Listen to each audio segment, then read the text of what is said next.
उठते हुए सबसे पहले जो उन्होंने मुझे चीज पूछी थी वो ये थी कि 20 जुलाई की तैयारी हो गई क्या, मार्च की तैयारी हो गई क्या। मैंने कहा था सर यस, सारी प्रिपरेशंस हो गई, you don't worry, we are just worried about your health sir. Sir ने कहा था तुम मेरी चिंता मत करो, 20 जुलाई तक I will be perfectly fine और मैं तुम सब लोगों के साथ पार्लियामेंट आना चाहता हूं, ये सर ने कहा था मुझे।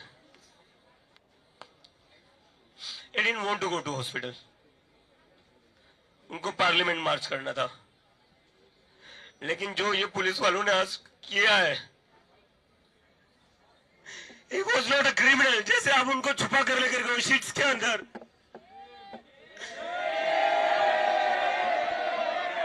अगर आपको उनकी हेल्थ की इतनी चिंता थी, इज्जत से लेकर जाते उनको ऐसे छुपा कर नहीं लेकर जाते आप। अगर आपको उनकी हेल्थ की इतनी चिंता थी तो सोनम वांगचुक को आप यहां से इज्जत से लेकर जाते, ऐसे छुपा कर नहीं लेकर जाते आप। शर्म करो आप लोग थोड़ी। और अगर अभी सोनम सर के बाद में हंगर स्ट्राइक पर बैठ रहा हूं, लेकिन ये लोग इसको भी तोड़ने की कोशिश करेंगे। अगर ये लोग जंतर मंतर का प्रोटेस्ट तोड़ेंगे, जंतर मंतर को तोड़ेंगे, तो मैं सभी लोगों से अपील करता हूं, ये प्रोटेस्ट हम लोगों का, सिर्फ हम लोगों का नहीं था, ये तो हम सभी के लिए कर रहे थे। अगर जंतर मंतर को ये खत्म कर देते हैं तो देश के हर एक कोने में जंतर मंतर बनाने की जनता की जिम्मेदारी है। इसके बाद देश के हर स्टेट में, हर डिस्ट्रिक्ट में एक जंतर मंतर बना दो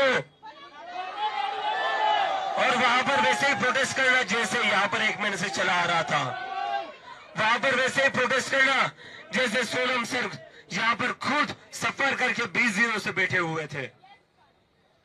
और जिन जिन लोगों को लगता है कि वो इस प्रोटेस्ट को खत्म कर सकते हैं, हमारी आवाज दबा सकते हैं, उन लोगों को बता दो अब आवाज दबेगी नहीं हमारी।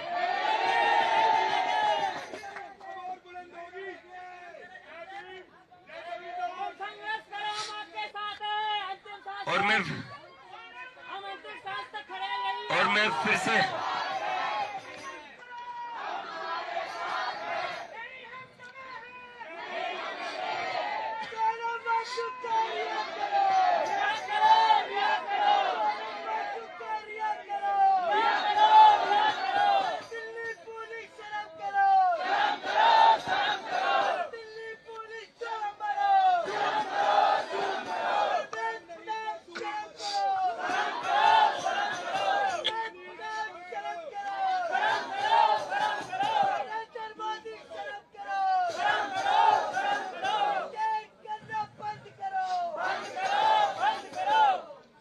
मेरी सभी लोगों से अपील है, एक तो हमारा 20 जुलाई का मार्च होने जा रहा है, हम पीछे नहीं हटेंगे। 20 जुलाई का मार्च होकर ही रहेगा। और दूसरा, जितने भी लोग दिल्ली के लोग हैं, देश भर के लोग हैं,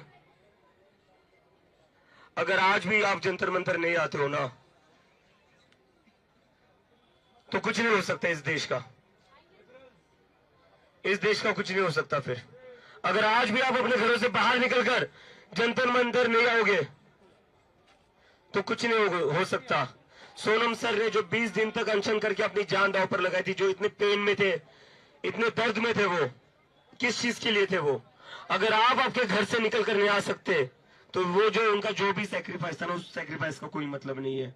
यहाँ पर ये जो स्टूडेंट्स बैठे हुए सोनम सर के साथ, ये भी पहले दिन से बैठे हुए हैं, इनके सैक्रिफाइस का कोई मतलब नहीं है। हमारा जो प्रोटेस्ट चल रहा है 1 महीने से, उसका कोई मतलब नहीं है। किसके लिए लड़ रहे हैं यार हम? हमें देनी है कि यहाँ पर किसी को नीट की एग्जाम? हमें बैठना है कि किसी की एग्जाम में? हो चुका था हमारा सारा, हम हमारे करियर में लग चुके थे, कोई जरूरत नहीं थी। लेकिन जब बोला गया, जब मैं यूएसए में बैठा गया था, तब बोला गया था कि ये कॉकरोच नेशनल सिक्योरिटी थ्रेट है, इसलिए मैं वापस आया था देश में, ये बताने की नेशनल सिक्योरिटी थ्रेट है उस देश का नागरिक हूं, देशभक्त हूं मैं। और मैं एक ही चीज पर भरोसा करके आया था, ये मुझे पता था ये लोग मुझे रोकने की कोशिश करेंगे, मुझे पता था ये लोग मुझे तोड़ने की कोशिश करेंगे, मेरे ऊपर आरोप लगाएंगे, मुझे पाकिस्तान से जोड़ेंगे, मुझे CIA से जोड़ेंगे, लेकिन मुझे पता था मेरे साथ कोई खड़ा रहेगा तो ये संविधान खड़ा रहेगा। इस संविधान के भरोसे में आया हूं और अभी भी मुझे पूरा यकीन है नरेंद्र मोदी चाहे जितना भी बड़ा तानाशाह बन जाए, पहले तो उस इंसान को शर्म आनी चाहिए। इस देश के इतिहास में नरेंद्र मोदी जितना घटिया प्रधानमंत्री को बना नहीं है। वो सिर्फ प्रधानमंत्री नहीं, इंसान भी घटिया है।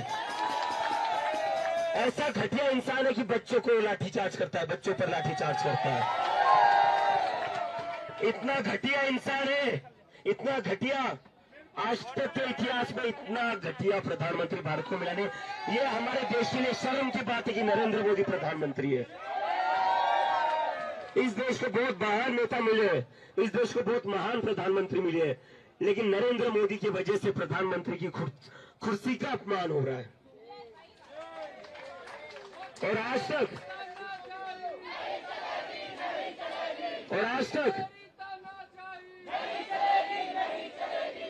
आज तक हम ये सोच रहे थे कि हम इस्तीफा मांगेंगे और इस्तीफा दे देंगे, क्योंकि 20 से ज्यादा बच्चों की मौत हुई है।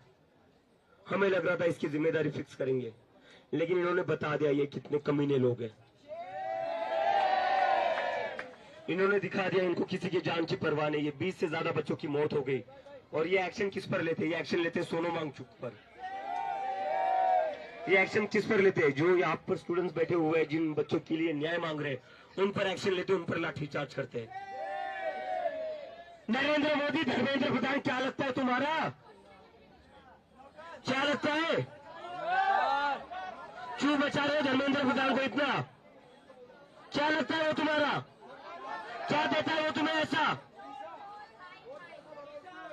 क्या एक धर्मेंद्र प्रधान तुम्हें 20 बच्चों की मौत से ज्यादा इंपॉर्टेंट लगता है? क्या लगता है धर्मेंद्र प्रधान तुम्हारा? क्या वर्ड्स कंट्रोल करूं मैं? कुछ गलत बोल रहा हूं मैं?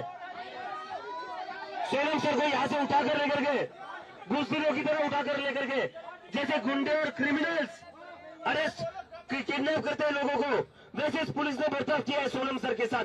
और तुम कह रहे हो वर्ड्स कंट्रोल करो। हम और उनमें डिफरेंस है, वो डिफरेंस रहेगा, लेकिन ये लोग जितने बेशर्म है वो बताना जरूरी है।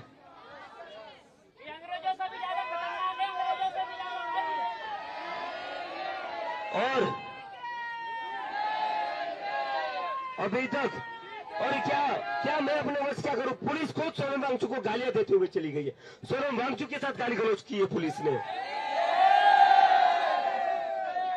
मैं गाली गलौज तो नहीं कर रहा हूं ना। घसीट कर लेकर गए इस इंसान को, वो 60 साल का इंसान था, 20 दिन से भूखा था, उसको घसीट कर लेकर गए, उसके साथ गाली गलौज की, बदतमीजी की। वो नहीं जाना चाहते थे, जब उन्होंने रोका तो उनके साथ बदतमीजी की, गाली गलौज की।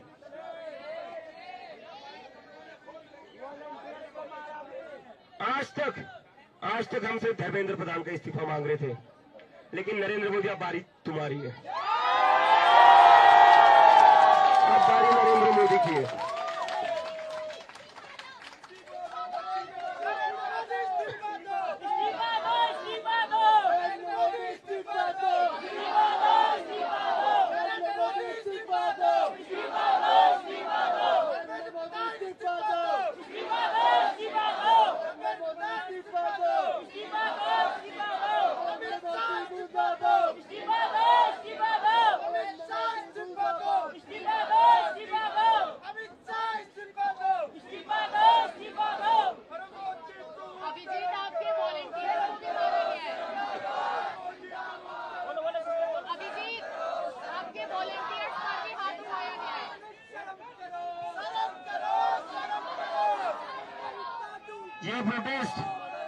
ये प्रोटेस्ट पिछले 1 महीने से जैसे चलता आ रहा है, ये प्रोटेस्ट पिछले 1 महीने से जैसा चलता आ रहा है वैसा ही चलेगा, शांतिपूर्ण तरीके से चलेगा।